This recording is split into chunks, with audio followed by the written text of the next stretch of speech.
Welcome back students. Maharaja Ganga Singh Vishwavidyalaya के BSc part third के electronics विषय के इस वीडियो लेक्चर सीरीज के 10th लेक्चर में आज हम एक चतुर टर्मिनल पाई नेटवर्क के वाई प्राचरों का मान गणितीय रूप से किस प्रकार ज्ञात किया जाता है इसका अध्ययन करेंगे। जैसा कि आपको विदित है कि पूर्व के लेक्चर में एक टी नेटवर्क के चारों वाई प्राचल का मान ज्ञात करने की विधि सीखी थी, उस पर एक गणितीय प्रश्न हल किया था तथा उसके उपरांत आपको असाइनमेंट के रूप में एक न्यूमेरिकल क्वेश्चन भी दिया गया था। बहुत से स्टूडेंट्स के आंसर आए, लगभग सही थे, कुछ ने ग्रामेटिकल समझने में गलती की और सॉल्व करते समय न्यूमेरिकली गलत सॉल्व कर दिया, जिनका मैंने रिप्लाई आपको कर दिया है। आज मूल कार्य वही रहेगा कि वाई प्राचल ज्ञात करना है, अर्थात प्रवेश्यता प्राचल ज्ञात करना है, किंतु दिया गया नेटवर्क आज टी न होकर पाई नेटवर्क के रूप में होगा, जिसके चारों वाई प्राचल अर्थात y i, y r, y f और वाई ओ के मान अपने को ज्ञात करने हैं। तो स्टार्ट करते हैं आज की फर्स्ट न्यूमेरिकल प्रॉब्लम से।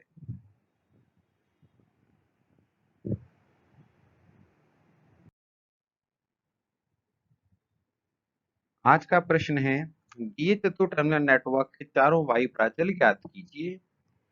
इस प्रश्न के साथ आपने को एक पाई नेटवर्क दिया गया है तथा पाई नेटवर्क के तीनों प्रतिरोध 5 ओम, 1 ओम तथा 6 ओम प्रदर्शित है।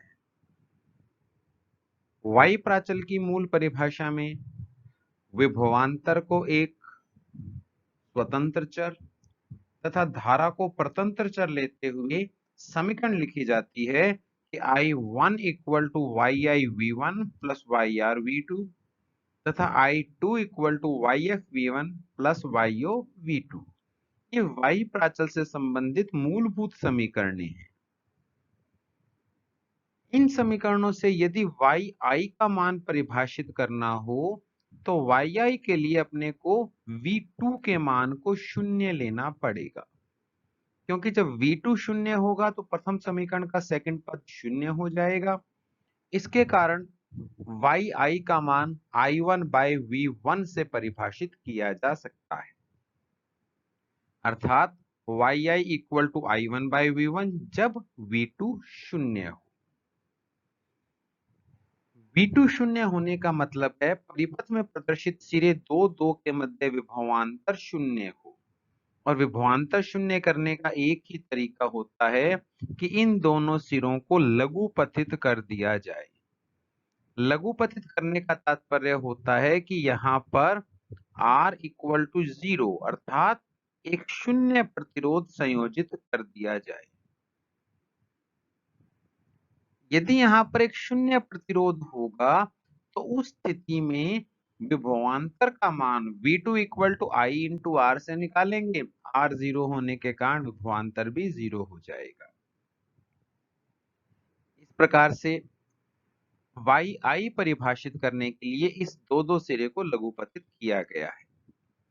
अब यहां देखा जाए तो 6 ओम तथा 0 ये दो प्रतिरोध समानांतर क्रम में संयोजित हैं, और समानांतर क्रम संयोजन का तुल्य प्रतिरोध R बराबर R1 R2 bye R1 plus R2 होगा। तो 6 और 0 के लिए यदि परिभाषित किया जाए तो 6 इंटू 0 अर्थात R1 into R2 bye R1 plus R2 अर्थात 6 प्लस 0, जिससे इसका इफेक्टिव वैल्यू 0 हो जाएगी, अर्थात 6 ओम के समानांतर क्रम में लगा शून्य प्रतिरोध 6 ओम को भी प्रभावहीन कर देगा, अर्थात ये प्रतिरोध अब अपने किसी काम का नहीं रहा। अब परिपथ में देखा जाए तो यहाँ पर बचे केवल दो प्रतिरोध 5 ओम और 1 ओम, जो आपस में समानांतर क्रम में संयोजित हैं, और 5 और 1 का समानांतर क्रम का रिजल्ट देखा जाए तो 5 इंटू 1 बाय 5 प्लस 1 5/6 ओम आ जाएगा। अर्थात सिरे एक एक के मध्य तुल्य प्रतिबाधा जब सिरे दो दो को लघुपतित किया गया हो उसका मान 5/6 ओम है। और प्रतिबाधा का उल्टा प्रवेश्यता होता है, तो इसका व्युत्क्रम कर देंगे। 1/5/6 किया तो आंसर आएगा 6/5 ओम इनवर्स और साइमन। ये वाई आई का मान है, ध्यान रखिएगा। वाई आई प्रवेश्यता है, इस कारण से इसका मात्रक ओम इनवर्स लिया गया है। तो ये पहला वाई प्राचल वाई आई का मान ज्ञात किया गया है। अब वाई आर ज्ञात करने के लिए पूर्व की समीकरण में ही यदि V10 कर दिया जाए तो वाई आर I1/V2 से परिभाषित होता है। V10 करने के लिए सिरे एक एक के मध्य लघुपतित किया गया है, जिससे ये लगा हुआ 5 ओम प्रतिरोध प्रभावहीन हो जाएगा। कारण वही है कि 5 के समानांतर में 0 ओम का प्रतिरोध है, तो तुल्य 5 इंटू 0/5 प्लस 0, आंसर इज 0। इसलिए 5 ओम प्रतिरोध यहाँ किसी काम का नहीं रहा। बचे केवल दो प्रतिरोध, 1 ओम और 6 ओम। इन दोनों के मध्य तुल्य प्रतिरोध देखा जाए सिरे दो दो के मध्य, उस स्थिति में जब सिरे एक एक को लघुपतित किया गया है तो वो आंसर आएगा 6 इंटू 1/6 प्लस 1, आंसर आ जाएगा 6/7 ओम।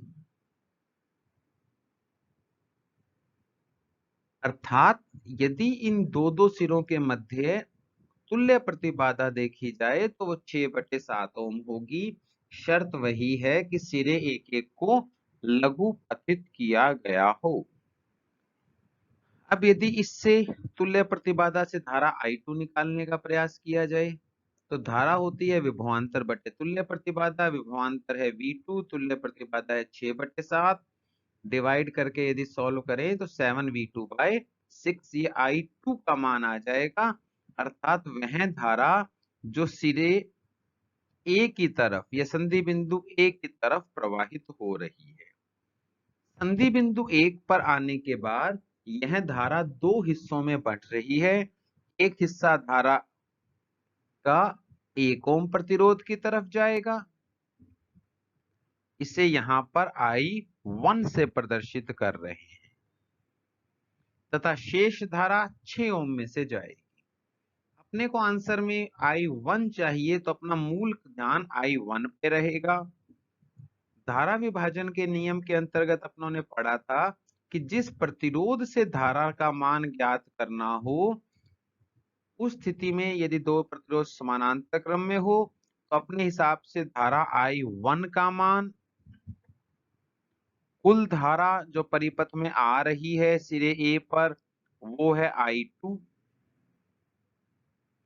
इसके उपरांत इसके समानांतर क्रम में लगा प्रतिरोध 6 ओम है।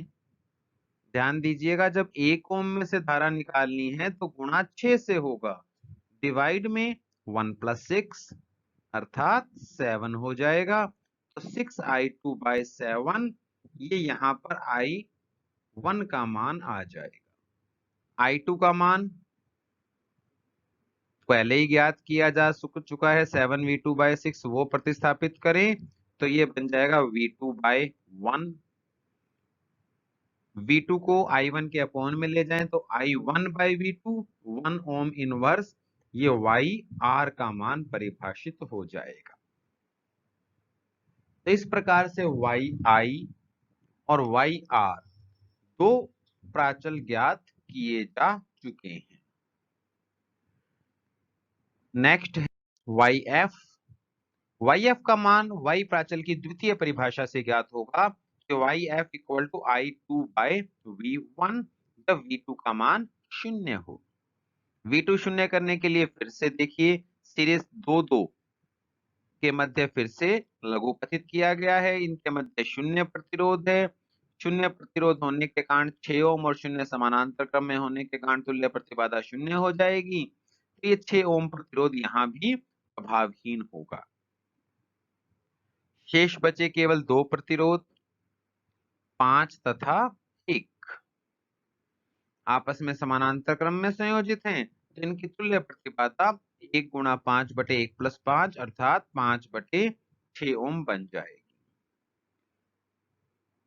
सिरे 1 के मध्य विभवांतर है V1, इससे प्रवाहित धारा I1, ये चतुर टर्मिनल नेटवर्क के सामान्य धारा और वोल्टता के नियम होते हैं कि 1 के मध्य विभवांतर को V1 लिखा जाता है, सिरे 1 से अंदर जाने वाली धारा को I1 से प्रदर्शित किया जाता है। तो यहाँ I1 का मान यदि ज्ञात करना हो तो ओम के नियम से I equal to V by Z या V बाय R से देखा जाए तो V की जगह V1 और R की जगह 5/6 आ गया। 6 ऊपर जाएगा तो 6V1/5, ये I1 का मान है, वह धारा जो सिरे A की तरफ प्रवाहित हो रही है। सिरे A पर जाकर यह धारा 2 हिस्सों में बटेगी। अपना ध्यान उस धारा की तरफ है जो 1 ओम प्रतिरोध में से होकर जाए, क्योंकि यहाँ पर 2 प्रतिरोध 1 ओम और 5 ओम परस्पर समानांतर क्रम में है। अतः 1 ओम में से यदि प्रवाहित धारा निकालनी है तो आने वाली कुल धारा I1, 1 ओम के समानांतर क्रम में लगा प्रतिरोध गुणा में कर दिया 5 बटे में दोनों प्रतिरोधों का योग 1 प्लस 5, ये अपने पास वैल्यू बन जाएगी 5I1/6। I1 की वैल्यू प्रतिस्थापित कर दी 6V1/5, कैंसिल होकर V1/1 बन जाएगा, जिससे I2/V1 अर्थात YR की वैल्यू 1 ओम इनवर्स परिभाषित होगी। नोटिस कीजिएगा कि YR और YF ये दोनों मान समान हैं। यहां YF है, ये करेक्ट कर लीजिएगा, YF, YR और YF दोनों के गणितीय मान बिल्कुल समान प्राप्त होते हैं। अब लास्ट फोर्थ वन, YO अर्थात चतुर टर्मिनल नेटवर्क की निर्गम प्रवेश्यता।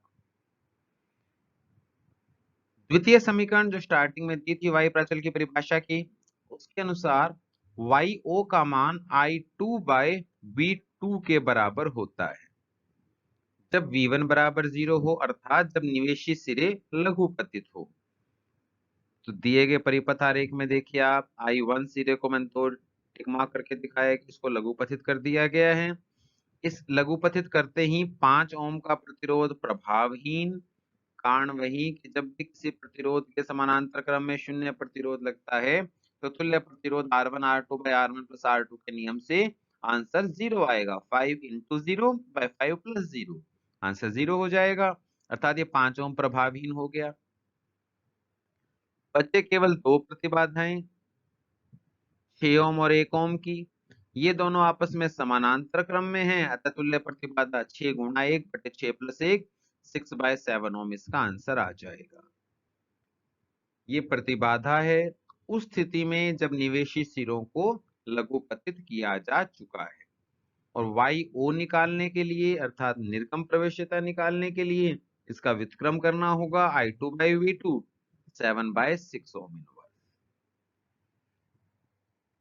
आपने नोटिस किया होगा कि चारों वाई प्राचल निकालते समय किसी न किसी सिरे को हमें लघुपतित करना पड़ा। YI निकालते समय निर्गम सिरों को लघुपतित किया, YR निकालते समय निवेशी सिरों को लघुपतित किया, YF निकालते समय फिर से निर्गम सिरों को लघुपतित किया और YO निकालते समय निवेशी सिरों को लघुपतित किया। इसी कारण से वाई प्राचल को अपने प्रवेश्यता प्राचल भी कहते हैं, क्योंकि इसका यूनिट I/V से होती है। तो यहां लघुपतित सिरे का प्रवेश्यता प्राचल वाई प्राचल को कहा जाता है। इसके बाद आज का असाइनमेंट क्वेश्चन, आज के असाइनमेंट में है दिए गए चतुर टर्मिनल नेटवर्क हेतु वाई प्राचल ज्ञात कीजिए। 6 ओम, 4 ओम, 3 ओम की 3 प्रतिरोध आपको प्रदर्शित किए गए हैं। चतुर्टर्मिनल नेटवर्क है, आपको इसके वाई प्राचल ज्ञात करने हैं। अभी तक नोटिस किया है कि बहुत से स्टूडेंट्स व्हाट्सएप पे क्वेश्चन सॉल्व करके भेज रहे हैं, रिप्लाईज आ रहे हैं। मेन प्रॉब्लम आती है कि आप लोग जब पैरेलल में या कोई सीरीज में ओम के नियम का जब तुल्य प्रतिबाधा ज्ञात करने का प्रयास करते हो तो वहां बहुत मिस्टेक्स कर रहे हो। But practice makes a man perfect. कोशिश करते रहिए, क्वेश्चन सॉल्व करते रहिए, और कोई भी डाउट हो तो आप मुझे व्हाट्सएप कर दीजिए, मैं आपको रिप्लाई कर दूंगा। आशा करता हूं आपको आज का लेक्चर समझ आया होगा। Have a nice day, see you in next lecture.